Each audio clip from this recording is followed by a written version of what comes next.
right, y'all. So we're gonna kick the first video off with some gems, some game, and what I'm gonna be talking about in this video are things that I shouldn't have done between the ages of 16 to where I am now, from 16 up to 24. So I'm gonna share them with you guys, so that way you guys are able to move better and navigate life a lot better.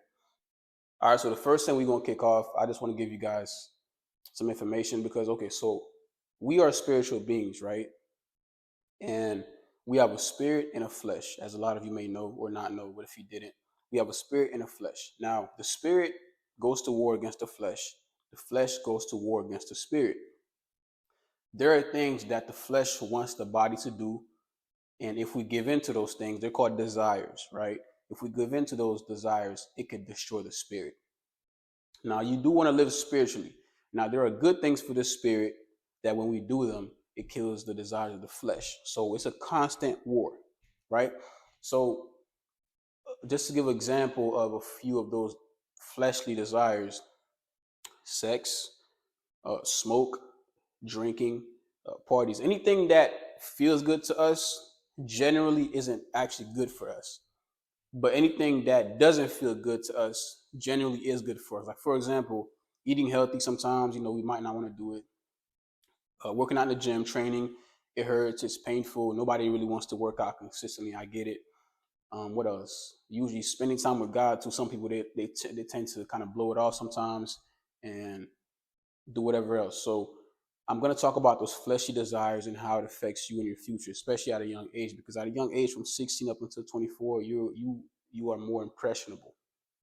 Things are able to affect you a lot more than when you are a lot older. Okay. So the first thing I want to address is going to parties, drinking, and smoking things you shouldn't be smoking. You guys know what I'm talking about. Whatever it is, as long as it's smoking, you probably shouldn't be doing it because it's bad for your health anyways. And I can say these things because I used to do those things. I know how they feel. I know the joy of it.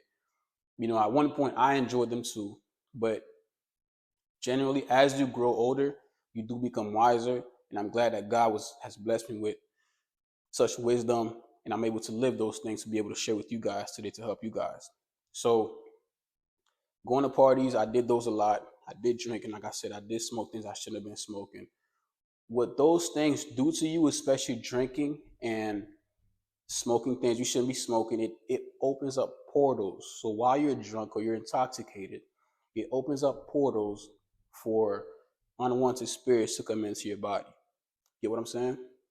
And those unwanted spirits can make you say or do certain things that you don't want to do.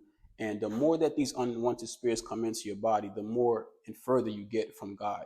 And that's the worst thing you want in life, to be further and separated from God. So I want you guys to be aware. I know that from 16 at least to 19, you're going to be in high school, college, and you're going to want to go to those parties. You're going to go and you're going to see the finest women, man. I know they're bad. I get that. You feel me? But as a man, you got to learn to control yourself, especially at a young age, please. I'm going to give you guys the effects of those. The last thing I want to touch on is the strongest desire of all. This desire is so strong that God himself told us to run from it. Don't fight it. Don't try to argue with it. Don't negotiate with it. Run from it.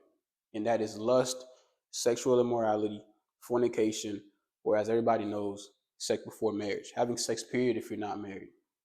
Matter of fact, he urges so strongly against it that in the book of Corinthians, he says to, like, if somebody's together and they can't control themselves sexually, that they should go ahead and get married, because it's better to be married than to burn with lust.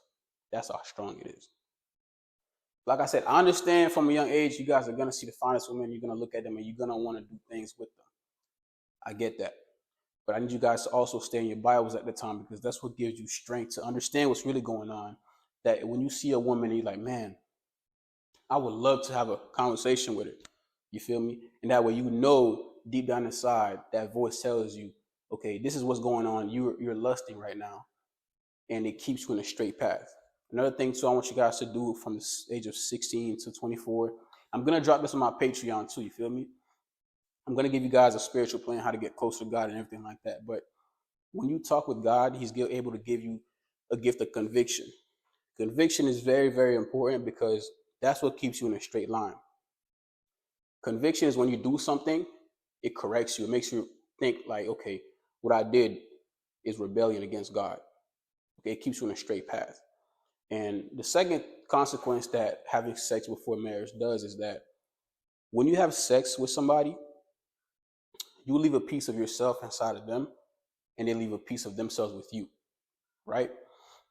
So what that does is, let's just say you have sex with 20 women this year, 20 the next.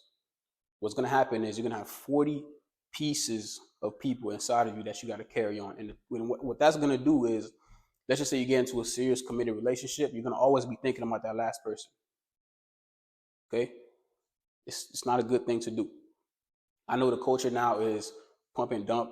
I get it. I was back there. I did things like that. Pump and dump. You meet a woman, y'all hook up, y'all do whatever, and then you go to the next, hook up. Hey, you find you this, you that. No, that thing destroys your soul and it separates you from God. When you're separated from God, the devil kicks in and does whatever he wants to you. Okay?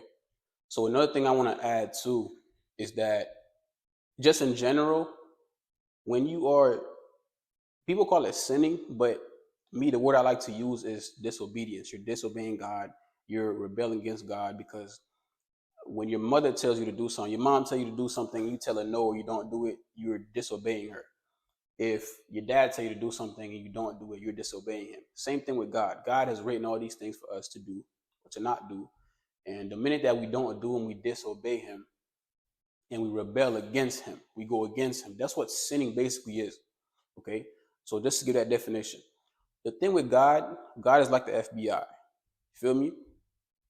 The FBI in the United States, how they work is when somebody does something that raises some kind of flag on their end and their system or whatever, they don't go get them right away. No. They lay on you for a while. You feel me? They lay on you for about a year, 2 years, 10 years. It don't matter. During those 10 years, they're getting up evidence. They placing you at the scenes of crimes. They're getting all kinds of documents on you. So that way, when the day comes for them to come and get you, you can't deny anything. You feel me? You can't deny anything. That's the same way with God. A lot of people think that just because a lot of people that's living, they're disobeying God and they're not repenting, they're not getting on their knees and asking God for forgiveness. A lot of people just living their life. They think that since nothing has happened to them yet, that nothing at all is going to happen. God does the same thing with us. You feel me? God builds a case on us. So Monday through Sunday, you wake up and you do all kinds of things you shouldn't be doing, and you don't ask God for forgiveness. God wakes up every day, he jots those things down. And he jots them down every single day. Then a day comes where he just fed up with you. Boom, he takes you out. It's that simple. You get me? And that's why a lot of times people ask, well, the people who do bad things, how come they're still here? They're living good. Don't worry. Don't worry, because God knows when that rapist who raped the 3-year-old is going to have a heart attack. God knows when that person who killed 17 people in a random mall is going to suddenly be hit by a bus or something, or he's going to overdose on something he shouldn't be taking. And the thing is, God has mysterious ways of working, and it's the fact that these things happen so random and so unexpected and in ways that you wouldn't even expect. Like, I've heard some of the ways these people have died. I didn't even know it was possible to die like that. But God, just like in the Old Testament, there's people, the earth sometimes opens up and it swallows people. And this is the person we're playing with. God is not a soft teddy bear like he used to be anymore. God is gracious, but he's pissed off. He's angry because of the thing that's going on in the world. Which is why I urge anybody to please repent and turn from being one with the world, because look how the world is now. Look what's going on. Everything that's going on in the world right now is going against God. Everything. Especially things in Hollywood and all these things. I'm not going to get into those. And that's what I want to share with you guys. Just because you live in life, you're sinning, you're not asking God for forgiveness, that doesn't mean that God does not have a tab on you. That doesn't mean that your time is not running down with God. That doesn't mean that eventually you won't get fed up and decide to just put you through the ringer and really put you through it. It will happen. Feel me? So for all my youngins from 16 to 24, in the book of Ecclesiastes, it speaks on how when you're young. You could do whatever you want with whoever you want, how many times you want to do it, whenever you want to do it. But God judges you for everything. So take that into account when you're young and you're having all this fun and, oh, I'm young. You only live once. Let me experience this. Let me go have sex with this amount of people. This amount of people I wouldn't want to experience before I'm able to settle down and do all this. You're gonna pay that. God will judge you for that. Same thing with me. I know I'm not perfect. Like I said, I could stand here and speak on these things because I went through those things. I know how they feel. Okay. So I got some videos that's gonna be on Patreon. I got a workout video coming soon. I'm gonna cut right now too, guys. By the way, I'm gonna cut. I'm trying to cut down and tone up as much as possible. The Patreon link is alive. I'm about to drop some more videos on it. I wanted to share this with you guys for the first thing. And yeah, man, we got a long way ahead of us, and we just gonna grind. We're gonna hustle. So until next time, y'all, like, comment, share, do whatever y'all want to do. Don't matter.